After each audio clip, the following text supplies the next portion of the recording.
Close your eyes for just a moment. Imagine you're underwater, completely surrounded by the deep blue ocean. The water is calm, peaceful, and then one sea creature appears in front of you, swimming toward you, looking at you. Don't choose it. Don't think about which one you like. Just let it come to you naturally, which one appeared, because that creature just revealed something about you that you've been hiding, even from yourself. And I'm about to expose exactly what that is. Before we dive deep into what your creature means, let me tell you what we're about to explore. In this video, we're going to decode 5 powerful sea creatures. The dolphin that everyone thinks is always happy. The shark that everyone fears but nobody understands. The jellyfish that drifts through life with no direction. The octopus that shape-shifts so much it's forgotten its true form. And the sea turtle that's been carrying the same heavy shell for decades. Each one of these creatures represents a different way of moving through life. A different pattern, a different wound, a different truth you might be avoiding. And here's why this matters. The ocean represents your subconscious mind. The deep waters where everything you've buried lives. Where your fears swim. Where your trauma hides. Where your authentic self exists beneath all the masks you wear on land. So when a sea creature calls to you, it's not random. It's your subconscious recognizing itself in that animal, seeing its own patterns, its own struggles, its own way of surviving in deep waters. Now, before we go deeper, if you want psychology content that doesn't just skim the surface, but actually dives into the uncomfortable truths about who you are and why you are that way, do me a favor. Hit that like button right now. Subscribe to this channel because we don't do shallow content here. We go deep. And drop a comment telling me which sea creature appeared when you close your eyes. Just the creature. No explanation needed yet. Because by the end of this video, you'll understand exactly why that specific creature chose you. Let's begin. If the creature that appeared to you was a dolphin, I need you to hear this. You're exhausted. Exhausted from always having to be the happy one, the fun one, the positive one, the one who makes everything lighter. Because that's what dolphins do, right? They're always smiling, always jumping, always playing, always entertaining. And that's exactly what you've been doing your entire life. Performing happiness, so well that people actually believe it's real. But here's what nobody sees. That dolphin smile isn't joy. It's survival. You learned early, maybe in childhood, that sadness makes people uncomfortable. That showing your real emotions pushes people away. That being a fun friend is the only way to keep people around. So you became the dolphin, the one who performs, the one who jumps through hoops, the one who makes everyone else feel better while drowning underneath. And the worst part? You're so good at it that people have no idea you're struggling. They see you laughing and assume you're fine. They see you being positive and think you don't have problems. They see the dolphin performing, and they have no idea that dolphins in captivity are actually depressed, that the tricks they do aren't natural, that the smile is just how their face is shaped. It doesn't mean they're happy. That's you. Your face is shaped like a smile even when you're breaking inside. You've trained yourself so well to be upbeat that you don't even know how to be sad anymore without feeling guilty about it. When something hurts, you immediately make a joke. When someone asks if you're okay, you say you're fine and change the subject. When you're alone and the performance stops, you don't even know who you are anymore because you've been a dolphin for so long. Here's what dolphin people don't realize. You're not actually protecting people from your pain. You're protecting yourself from the vulnerability of being truly seen. Because if people knew how much you were struggling, they might leave. They might not know what to do with the real you.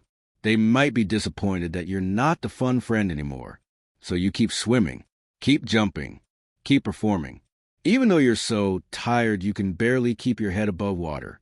The dolphin reveals that you've made happiness your job. And like any job, it's exhausting. You're not allowed to have bad days. You're not allowed to be moody or sad or angry, because that's not what dolphins do. And the longer you perform this role, the more trapped you become in it. Because now you don't know how to stop being the dolphin without losing everyone who only knows that version of you. If the creature that appeared was a shark, you already know what people think about you.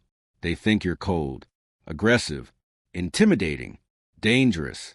And maybe you are, but not because you want to be, because you learn that being soft gets you eaten, that showing vulnerability is an invitation for people to hurt you, that the world respects sharks, not goldfish.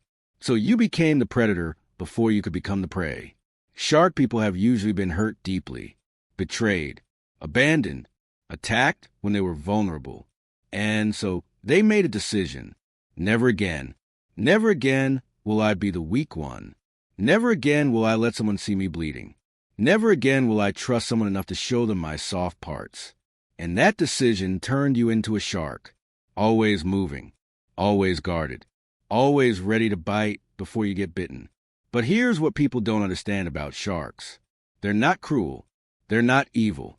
They're just surviving in an ocean that's full of things trying to kill them. And that's you. You're not cold because you lack feelings. You're cold because feelings got you hurt. You're not aggressive because you enjoy conflict. You're aggressive because you learn that being passive gets you taken advantage of. You're not intimidating on purpose. You're just protecting yourself the only way you know how. The problem is, being the shark is lonely. People fear you. They respect you from a distance, but they don't get close. They don't try to know you. They don't see past the teeth and the sharp edges to the creature underneath who's just trying not to get hurt again. And part of you is okay with that. Better to be feared than hurt. Better to be alone than betrayed. Better to be the shark than the victim. But there's another part of you, a part you don't like to acknowledge, that's tired. Tired of always being on guard. Tired of never letting anyone in. Tired of being misunderstood. You want someone to see past the shark. To not be afraid. To understand that the aggression is protection. That the coldness is just frozen pain. That underneath all of it, you're just scared of being hurt again. Here's the truth about shark people. You're not actually strong. You're just really good at pretending to be.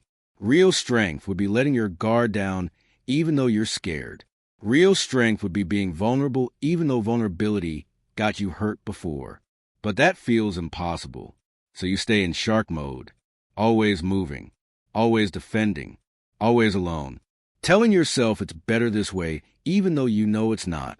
If the creature that appeared was a jellyfish, I need to ask you something. When was the last time you actually made a decision? A real decision. Not just going with whatever everyone else wants. Not just letting circumstances decide for you. Not just drifting with whichever current is easiest. When was the last time you chose a direction and swam toward it with intention? Jellyfish don't have brains. They can't decide where to go. They just drift with the current. They go wherever the ocean takes them. No plan, no direction, no control. And that's you. You've been drifting through life for so long that you convince yourself it's a choice. That go with the flow is peaceful. That not having a plan is freedom. But it's not. It's avoidance. Jellyfish people are terrified of making the wrong decision. So they make no decision at all. They let other people choose. They let circumstances choose. They let anything choose except themselves. Because deciding means being responsible. And being responsible means you can't blame the current when you end up somewhere you don't want to be. It means you have to admit that your life is the result of your choices, not just things that happen to you. And so you drift. You stay in relationships that aren't working because leaving would require a decision. You stay in jobs you hate because finding something else would require effort. You keep the same friends, the same routines, the same life because changing any of it would mean taking control. And taking control feels impossible when you've been floating for so long. Here's what jellyfish people don't realize. Go with the flow only works if you trust the flow. But you don't. You're anxious all the time about where you'll end up. You're worried about the future, but you're not doing anything to create it. You're just hoping the current takes you somewhere good. And when it doesn't, you act surprised. Like you had no control. Like it just happened to you. But you did have control. You just chose not to use it. The jellyfish reveals that you're paralyzed by fear of making mistakes.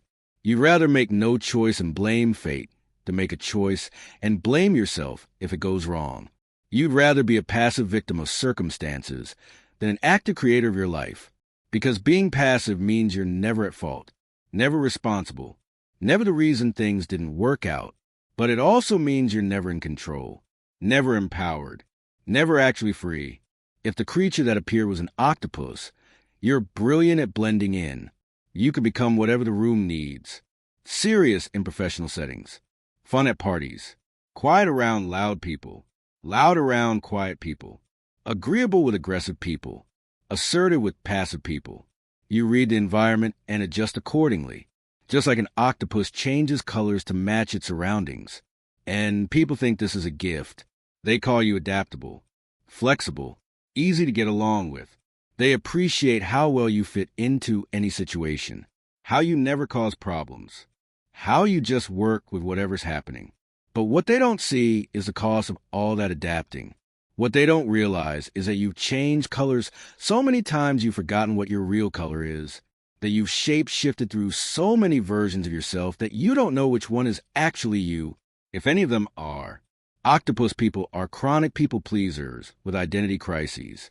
You learned early that your authentic self wasn't acceptable.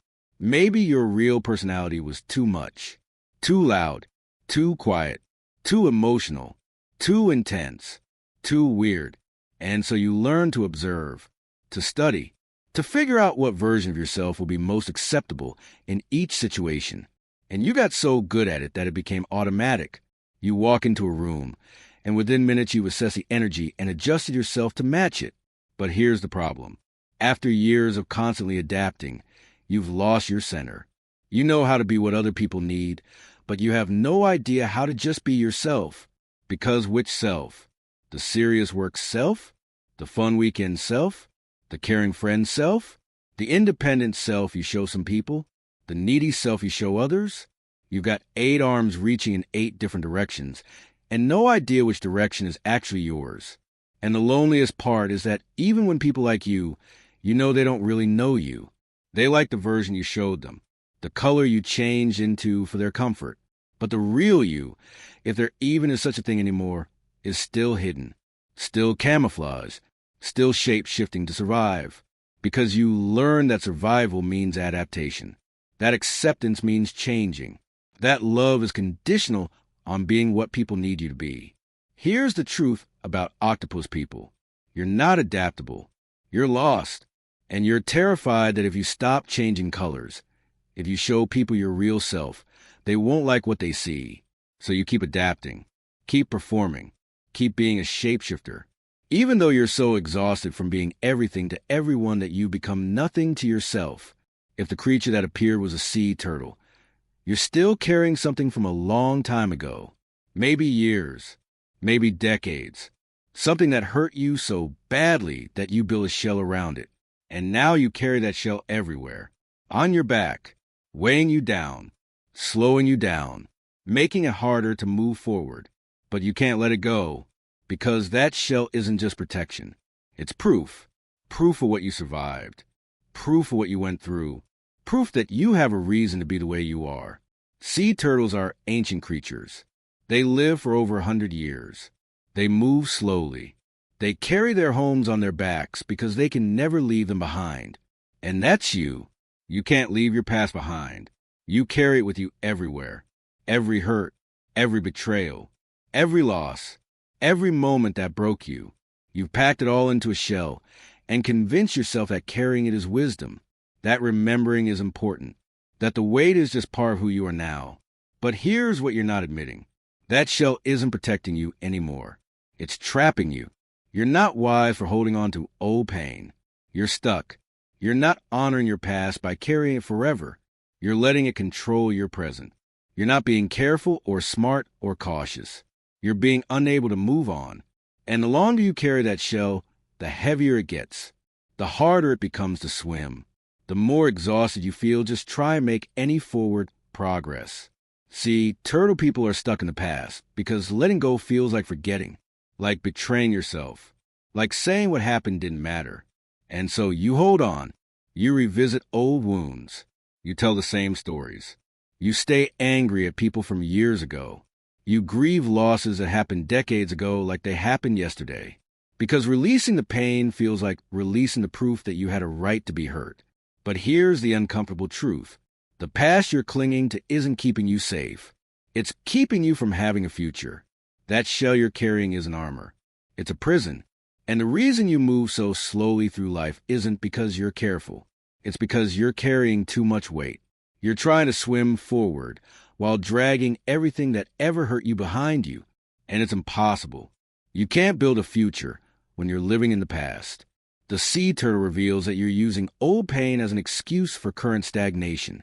You tell yourself you can't trust people because of what happened before. You can't take risks because you got hurt before. You can't be vulnerable because it didn't work out before. You can't move forward because you're still processing what happened back there. But here's the truth. You're not processing. You're avoiding. You're not healing. You're hiding. And that shell on your back has become the thing you hide in whenever the present gets too scary. So which sea creature appeared when you closed your eyes? Which one made you feel seen? Which one made you uncomfortable? Which one made you think, how does she know? Because that discomfort is your subconscious recognizing itself. Your deepest self seeing its own patterns reflected in that creature. And here's what I want you to understand. You are not your sea creature. You're not doomed to be the performing dolphin forever. You're not stuck being the guarded shark. You're not destined to drift like a jellyfish for the rest of your life. You don't have to keep shape-shifting like the octopus. You don't have to carry that turtle shell until you die. These are patterns, and patterns can change. But they can't change until you see them, until you acknowledge them, until you stop pretending you're fine, and admit which creature you become. The ocean is your subconscious, and these creatures live in the depths of who you are, the parts you don't show people, the parts you don't even like to look at yourself. But they're there, swimming in the dark waters, waiting to be acknowledged, waiting to be understood, waiting for you to finally dive deep enough to see them. Drop a comment right now telling me which creature chose you. Just the creature. And if you're brave enough, tell me if the description was accurate, if it hit too close to home, if it revealed something you've been hiding even from yourself. Because this isn't just about sea creatures. It's about seeing yourself clearly. And sometimes seeing clearly is uncomfortable, but it's the only way to change. If this video made you think, if it made you feel something, if it made you see yourself differently, subscribe to this channel. Because we don't do surface level content here. We dive deep into psychology, into truth, into the parts of yourself you'd rather ignore. And sometimes the deepest waters are the scariest, but they're also where the real transformation happens. Your sea creature is telling you something. The question is, are you ready to listen?